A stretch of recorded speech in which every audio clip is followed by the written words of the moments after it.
नमस्कार दोस्तों, मैं हूं सर्वेश यादव और अपने इतिहास की श्रृंखला को आगे बढ़ाते हुए हम आज एक नए टॉपिक के साथ आपके सामने उपस्थित हुए हैं दोस्तों।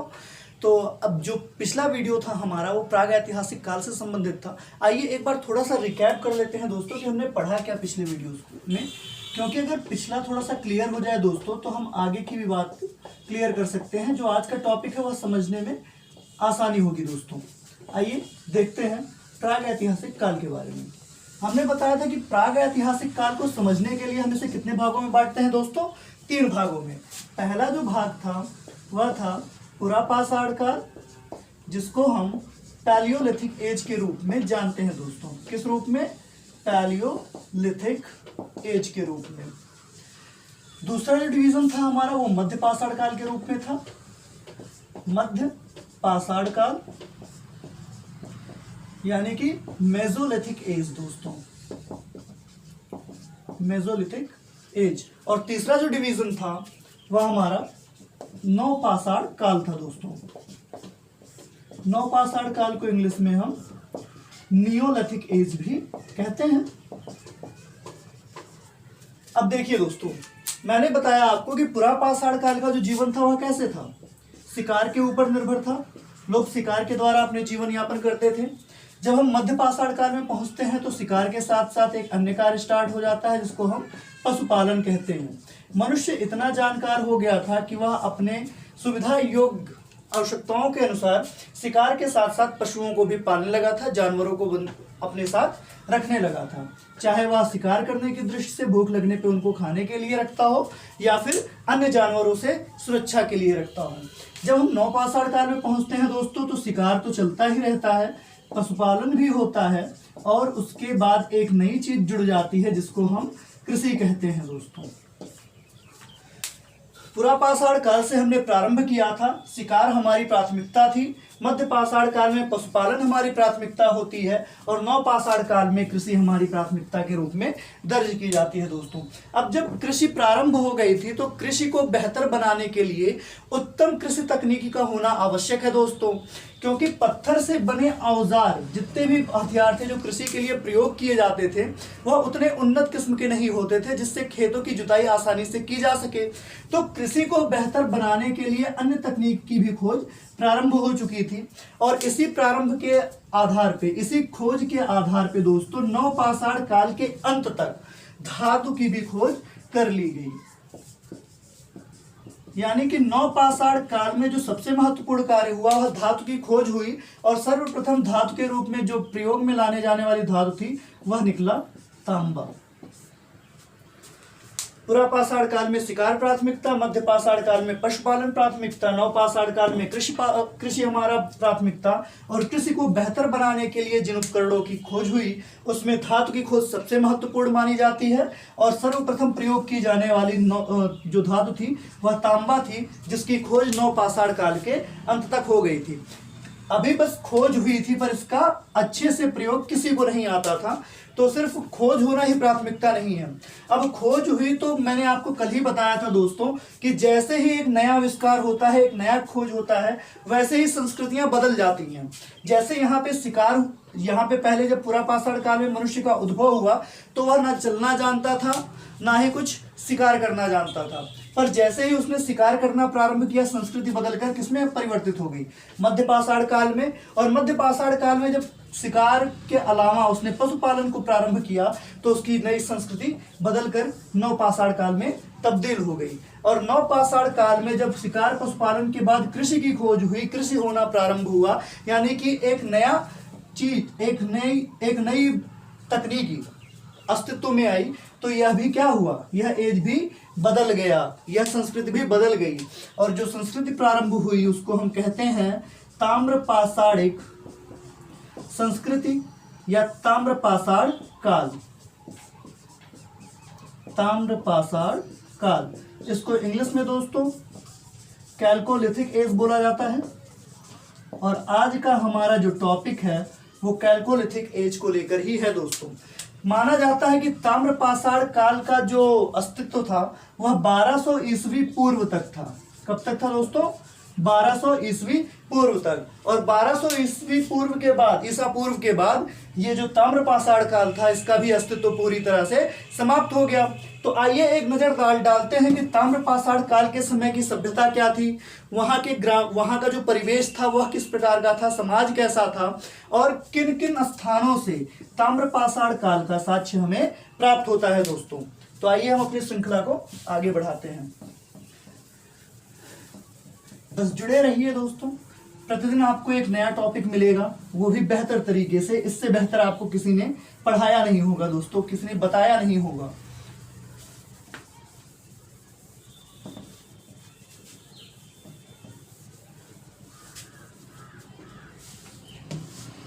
मैं बार बार कह रहा हूं दोस्तों, आपसे छोटा सा सहयोग चाहिए कि आप मेरे वीडियोस को अधिक से अधिक शेयर करें और अधिक से अधिक लोगों को हमारे साथ जोड़िए। बस इतना सा सहयोग करिए आप। आइए दोस्तों देखते हैं ताम्रपाषाण काल।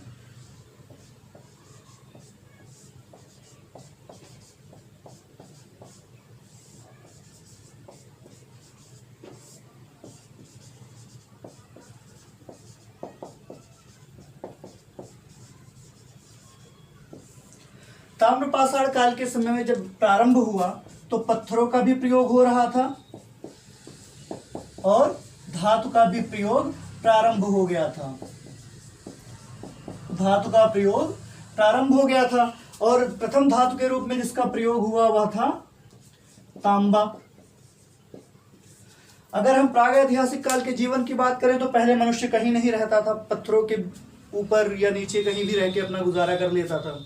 जब मध्यपाषाण काल में पहुंचते हैं तो वहां पे जंगलों में रहना शुरू करता है। अब जंगलों में जैसे भी व्यतीत कर ले, चाहे पेड़ों के ऊपर रह के, पेड़ों के छालों में रहकर। लेकिन जब हम नवपाषाण काल में पहुंचते हैं तो जीवन का स्थायित्व आ गया था, क्योंकि लोग कृषि करना प्रारंभ कर चुके थे।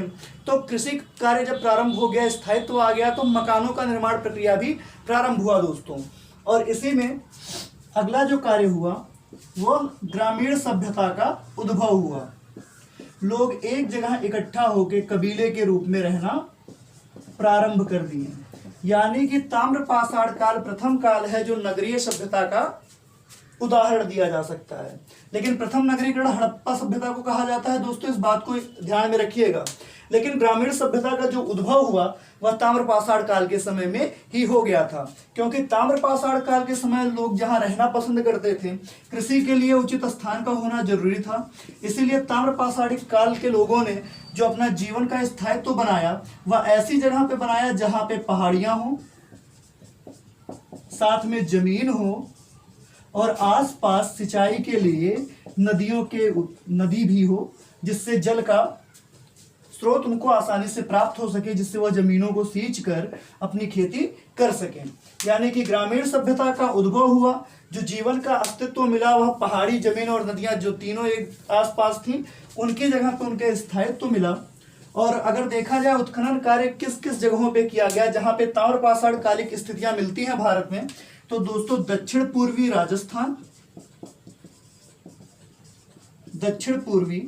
राजस्थान में ताम्रपाषाण कालिक स्थितियां देखने के लिए मिलती हैं। फिर पश्चिमी मध्य प्रदेश में,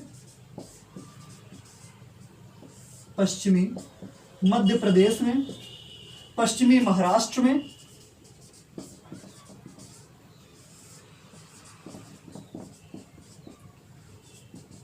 और दक्षिण पूर्व भारत में।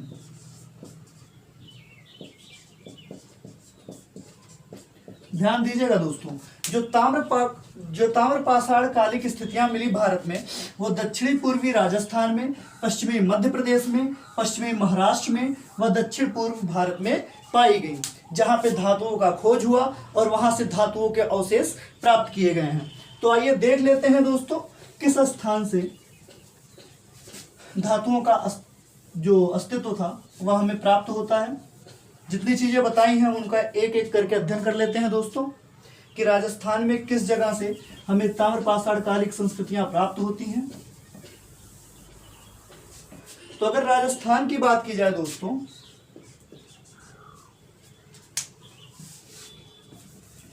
तो राजस्थान में दो स्थान हैं, आहार व गिलुंड। आहार तथा गिलुंड से ताम्र पाषाणिक स्थितियां पाई गई थी। आहार और गिलुंड कहाँ स्थित हैं? राजस्थान में। राजस्थान में 2 स्थान हैं, एक है हमारा आहार, इसको आहार संस्कृत के रूप में भी जाना जाता है, और दूसरा गिलुंड। अब एक बात जान लीजिए दोस्तों, जो आहार के रहने वाले लोग थे या प्रथम ऐसे मानव थे जो पत्थर के बने मकानों में रहते थे, पत्थर के बने मकानों में रहते थे, जबकि जो अन्य ताम्र पाषाण कालिक मानव थे वह झोपड़ियों के निर्माण करके झोपड़ियों में रहना प्रारंभ कर चुके थे। बस आहार संस्कृत के लोग ऐसे थे जो पत्थर के मकानों में निवास करते थे दोस्तों। तो राजस्थान से आहार व गिलुंड थे, मध्य प्रदेश से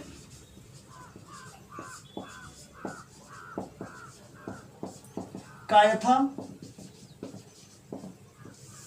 मालवा व एरड़,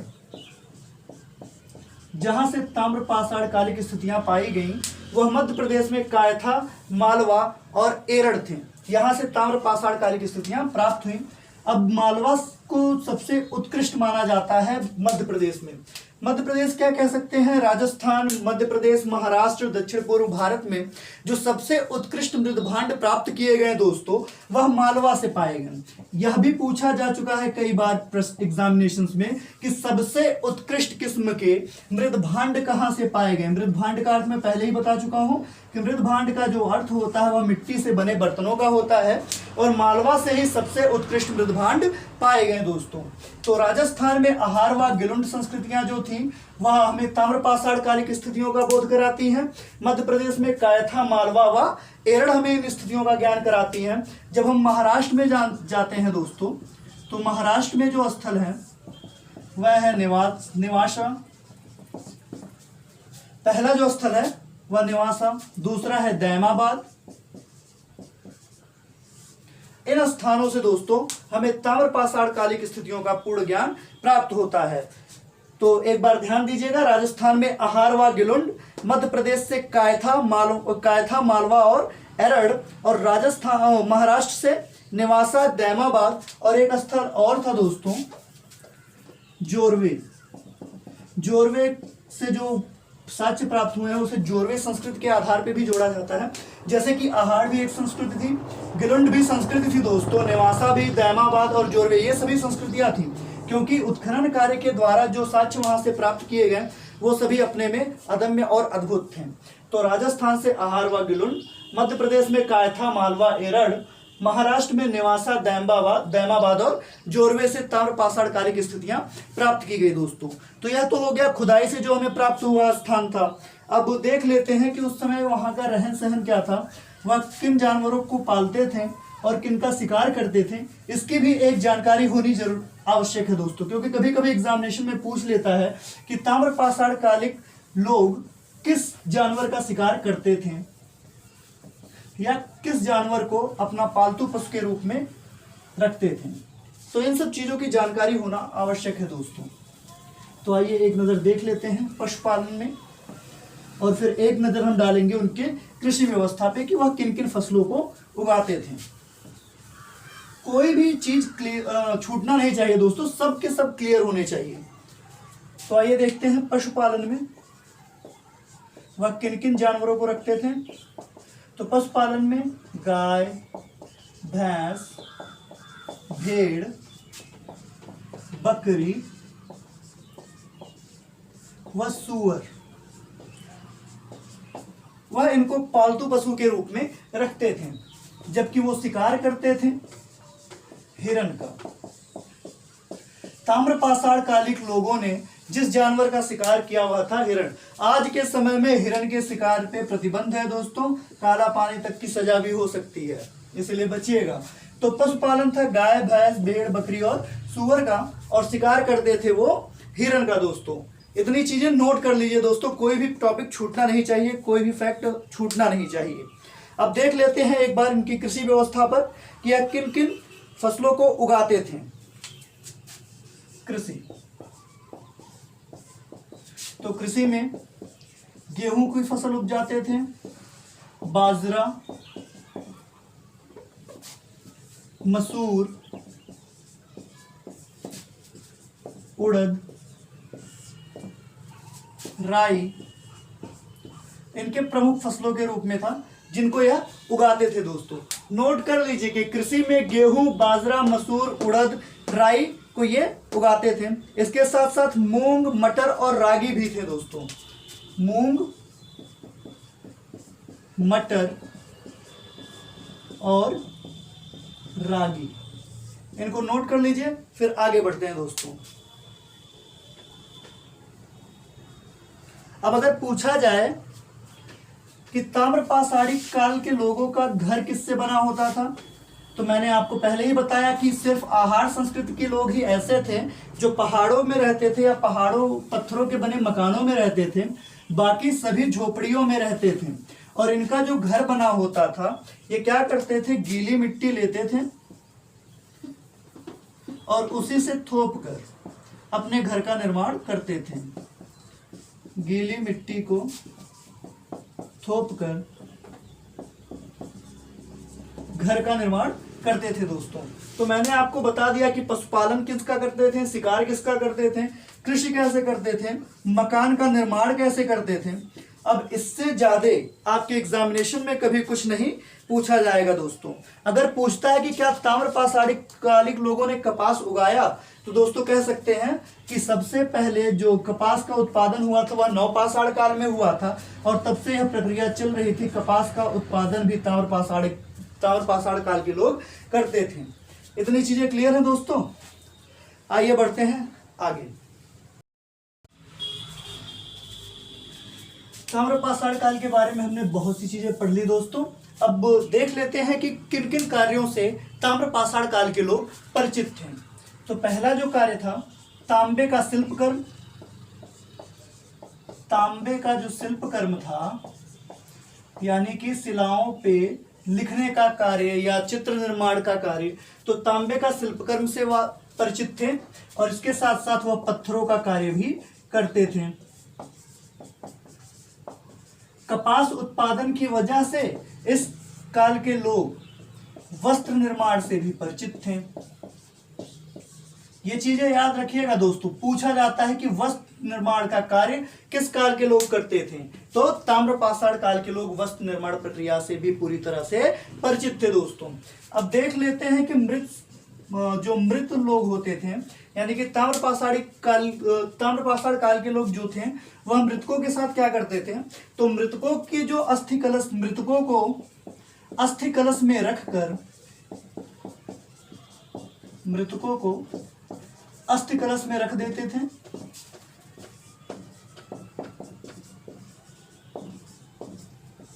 अपने ही मकान में फर्श के नीचे दक्षिण पूर्व दिशा में दफना देते थे। दक्षिण पूर्व में दफना देते थे। ताम्रपाषाण काल के लोग मृतकों को अस्थि कलश में रखकर दक्षिण पूर्व दिशा में अपने फर्श के नीचे ही दफना देते थे दोस्तों। ये चीजें याद रखिएगा, यह कई बार पूछा जा चुका है कि किस काल के लोग मृतकों को अस्थि कलश में रखकर अपने ही मकान के फर्श के नीचे दफना देते थे, तो ताम्रपाषाण काल के लोग दोस्तों। इतनी चीजें क्लियर हैं। तो आइए देख लेते हैं वह किसको पूजते थे। पूजा पाठ किसका करते थे, तो मातृ देवी की पूजा करते थे दोस्तों।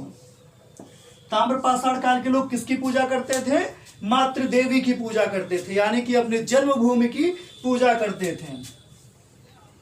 सभी को करना चाहिए, मातृ देवी की पूजा करते थे। अब देख लेते हैं एक बार कि ताम्रपाषाण काल के पतन का कारण क्या था। तो कई लेखकों और कई इतिहासकारों ने यह माना है दोस्तों कि ताम्रपाषाण काल का जो पतन हुआ वह वर्षा में कमी के कारण हुआ। वर्षा में बहुत ही अधिक कमी हो गई थी, जिसकी वजह से ताम्रपाषाण काल का पतन हो गया दोस्तों। और पतन कब हुआ, 1200 ईसा पूर्व दोस्तों। याद रखिएगा कि जो ताम्र पाषाण काल का समय काल था वह 1200 ईसा पूर्व तक ही अस्तित्व में था। 1200 ईसा पूर्व में यह पूरी तरह से समाप्त हो गया और इतिहासकारों के मतों के आधार पर यह कह सकते हैं कि वर्षा में कमी के कारण ताम्र पाषाण काल का पतन हो गया दोस्तों। अब अगला जो टॉपिक हम कल से स्टार्ट करेंगे वह होगा हमारा मेसोलिथिक एज से। दोस्तों कल से जो हमारा टॉपिक होगा वह आद्य ऐतिहासिक काल यानी कि प्रोटो हिस्टोरिक एरा से होगा। प्रोटो हिस्टोरिक एरा यानी कि आद्य ऐतिहासिक काल। हम तो मेसोलिथिक एज पढ़ ही चुके हैं दोस्तों, तो ध्यान रखिएगा कि अब से जो भी टॉपिक चलेगा दोस्तों वह प्रोटो हिस्टोरिक एरा के बाद का चलेगा, प्रोटो हिस्टोरिक एरा से ही चलेगा। तो प्रिपेयर होके बैठिएगा, कॉपी और पेन साथ में लेके बैठिएगा दोस्तों, क्योंकि मेरी जो भी वीडियोस रहेंगे उसमें आपको कुछ ना कुछ बेहतर पॉइंट मिलेगा जो आपके एग्जामिनेशंस के लिए बहुत ही बेहतर साबित होगा दोस्तों। तो अगर वीडियोस अच्छी लगी हो तो लाइक करिए, शेयर करिए और अधिक से अधिक लोगों को हमारे साथ जोड़ने का प्रयास करिए। धन्यवाद दोस्तों।